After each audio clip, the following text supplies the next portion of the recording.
Hey everybody, it's Mark Myers, the Family Woodworker.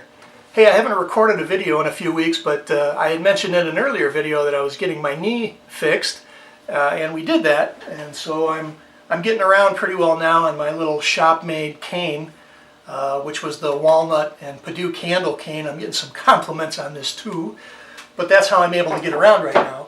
But I thought this was a good chance to talk about since we're still working in our small wood shop, what kind of projects do we have planned for 2019? So I'm going to title this video Planes, Plans, and Projects for the Small Wood Shop in 2019. And to start off with, since I said planes, let's talk about planes for a minute. I'd actually asked my kids last Christmas to see if they could find some Japanese block planes. And I forgot all about it. In fact, I asked them at the last minute last year, but this year I got one. And this is really cool. It's basically just a one solid block of hardwood with real iron, a real heavy iron set in, and it's just wedged in place. It's not very fancy. In fact, I'll take a picture of the instructions because they're all in Japanese.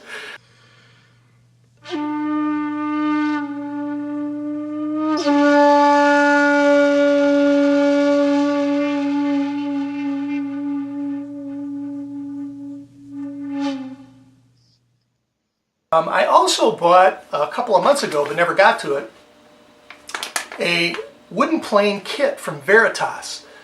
You can find these online, and they come with the wood, or you can buy just the hardware without the wood, and they've got all the materials packaged for you. But I want to turn this into a project because probably like you, if you've got some hardwoods just in small blocks sitting around in your wood bin, you could kind of put a couple of pieces together and make your own design and have some fun with it.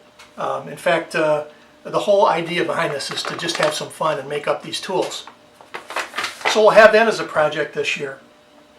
And I also saw one video, although I'm sure there's probably more than one person that's tried it, that's actually made a smoothing plane or a block plane out of a standard 2-inch chisel.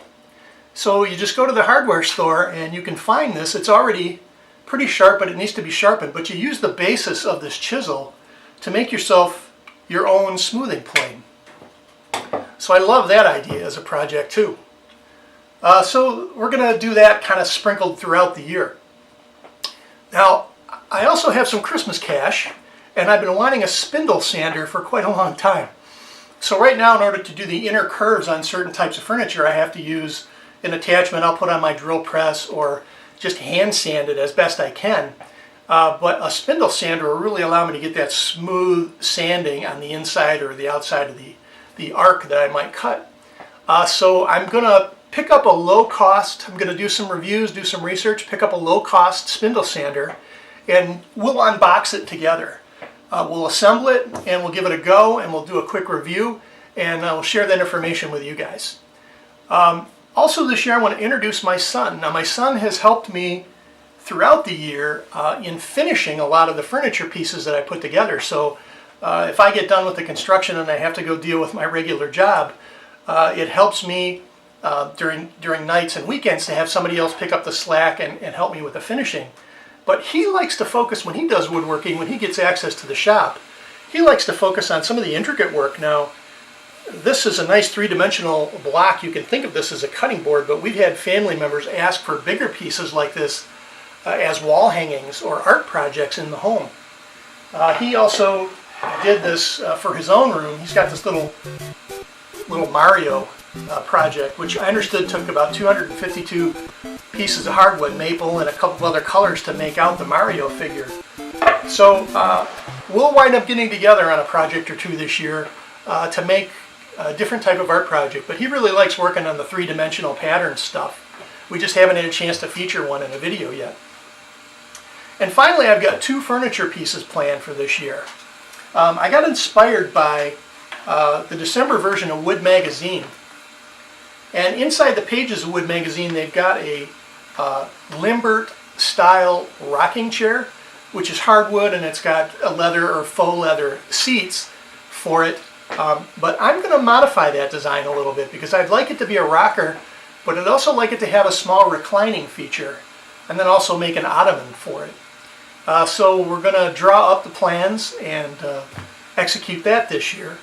And then finally, I've got a desk And again, I made the desk before I started shooting these videos, but we had a pear tree, a flowering pear tree. It was not fruit bearing, but a really heavy hardwood tree in the back, but the branches got so long, and apparently the tree was so old that a storm took out half of the branches one year and it started to rot.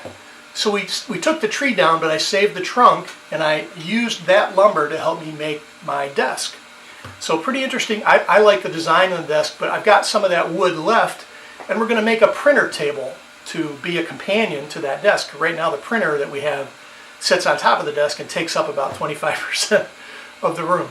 So we're going to make a little table out of that same pear material. It's going to have also, and I'll show you pictures of the table, but it'll have a live edge top to that table. It'll have a door that you can open up to store paper for the printer and that sort of thing. So that's another big project. And because we've got a whole year, I'm sure we're going to run across a bunch of other stuff too. So stick with us and look forward to showing you more. In a second, we'll show you a couple of the drawings that we're going to work off of for those two furniture pieces. So hang on. So this is just a tracing drawing that I took right from the pages of the magazine, and we'll use this to modify against. But I'm going to need to add some dowels here for pivots on the armrest, first of all, because it's going to be able to move back. I'm going to need some dowel pins to hold the armrest as the back reclines. I need that pivot point so that I can recline the whole back. And then I'm going to adjust the length and the width here of the chair because I've got an old leather chair that I'm going to repurpose the cushions on. And now for the small drum table for the desk printer. I want to use a basic drum table design with a door, and I want to mimic the wood. So I want to use the pear tree materials for the top and the sides, and Australian jarrah for the legs on the bottom. I really like the look of this wood. It's got some pink cherry hints to it and some yellows.